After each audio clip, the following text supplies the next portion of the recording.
আজকে যে সংখ্যালঘু দিবস, সে সংখ্যালঘু দিবসে যে আমরা দেখেছি ভারতবর্ষে যে সংখ্যালঘু, বিশেষ করে নীতিশ কুমার যে মুখ্যমন্ত্রী আছে তিনি হিজাবকে টেনে ধরেছিলেন, সেই সম্পর্কে আপনার বার্তা কি আমরা দিতে ঘৃণা পোষণ করি। তখন আরএসএস এর মনস্তত্ত্বই হচ্ছে, আরএসএস যখন তৈরি হয়েছিল, আরএসএস তার কর্মসূচিতে ছিল ভারতের স্বাধীনতাই নাকি ছুটা আছে, ইংরেজরা থাকলে ভালো হতো। আরএসএস এর এক ধর্মের ভারতবর্ষ তৈরি করেছিল, এদের যে তৈরি করেছিল তার নাম গোয়েলকা। অ্যাকচুয়ালি ছেলেমেয়েরা আজকাল লেখাপড়া করে না, মুশকিল হচ্ছে এরকম ব্যাপার, ধর্ম দিয়ে জিজ্ঞেস তুলে দিল, বিষয়টা বুঝলো। চিরকাল আমাদের দেশে কখনো দেখেছেন যে আরএসএস বিজেপি সিট পেয়েছিল? আমাদের দেশে দেখবেন না কোনো ধর্মের নাম করে কোনোদিন ভোট হয়নি 51 সাল থেকে, আর কেউ পাইও না।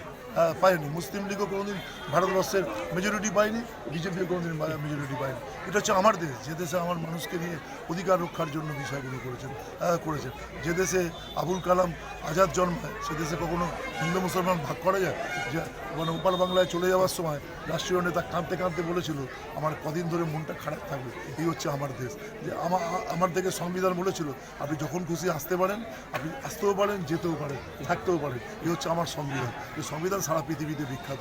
এরা গুলিয়ে দিতে চায়, ওরা শেষ করে দিতে চায়, এটা আমরা কখনো হতে দিতে পারি না।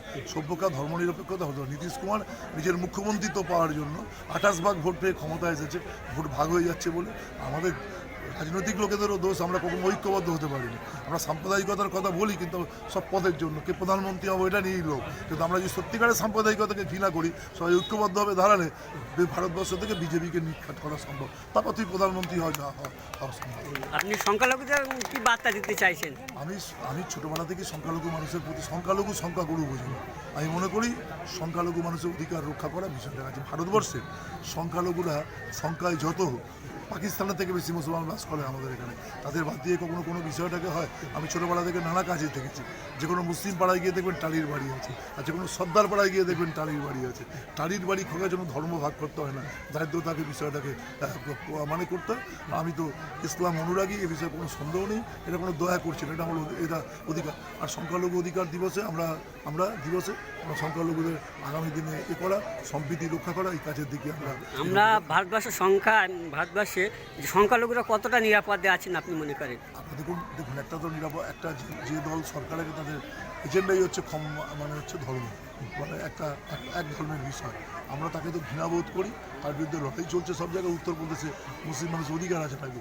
রমজান মাসে তারাবি নামাজ পড়ার সময় টাইম ঠিক করে দেবে, এর হয় কখনো? আমরা এই তারাবি নামাজ 8টার সময় পড়ানো হয়, এটা আমরা ঠিক করি না, মমতা ব্যানার্জিও করে না, এমএলএও করে না, এটা মসজিদ কমিটি করে। এইসব অধিকার রক্ষার জন্য লড়াই হচ্ছে। এই লড়াইতে মানুষকে খাদ্য দিতে পারছে না, বস্ত্র দিতে পারছে না, চাকরি দিতে পারছে না মানুষকে। এইরকম একটা কিছু দেখিয়ে মানুষকে ভাগ করা যায়, বেশি দিন চলবে না, দিন আসবে ব্যাপারটা মানুষকে বুঝে নেবেন। কারণ আমরা করি নবীজি আর স্বামীজির দেখানোর পথে আমরা এগোবো, এই পথকে কখনো বিভ্রান্ত করে দেবো। নবীজির সঙ্গে স্বামীজির কখনো কোনো বিরোধ নেই, স্বামীজি আর নবীজি একসঙ্গে। আমি এদেরকে বক্তব্য বললাম, স্বামীজি বলেছেন যে ধর্ম বিধবা মায়ের চোখের জল মোছাতে পারে না, যে ধর্ম ক্ষুধার্ত মানুষকে খাওয়াতে পারে না, সে ধর্ম আমি করি না, স্বামীজি বলেছেন। নবীজি বলেছেন পাশের লোকটাকে না খাইয়ে হজযাত্রায় গেলে হজযাত্রা সফল হবে না। ঈদমাজারে স্বামীজি আর নবীজিকে রাখি, আমাদের মুখ্যমন্ত্রী ঈদমাজারে স্বামীজি আর নবীজিকে রাখি। ঠিক, মডেল স্কুল নিয়ে কী বলবেন? কেরালা মডেল স্কুলের সঙ্গে আমি যুক্ত, আমাকে সভাপতিও করে দিয়েছি। আমি যাওয়ার পর থেকে একটা স্কুল জমি সমস্যা ছিল, আমি 10 লক্ষ টাকা জোগাড় করে দিয়েছি। বাচ্চাদের সঙ্গে যুক্ত হওয়ার পর থেকে আমি প্রতি মাসে 10,000 টাকা করে দিই দুধ বিস্কুট খাওয়ার জন্য। স্কুলকে নিয়ে আরও পরিকল্পনা আমরা করবো, জমিটা কেনা হলে আরও ভালো পরিকল্পনা করার জন্য বিষয় থাকবে।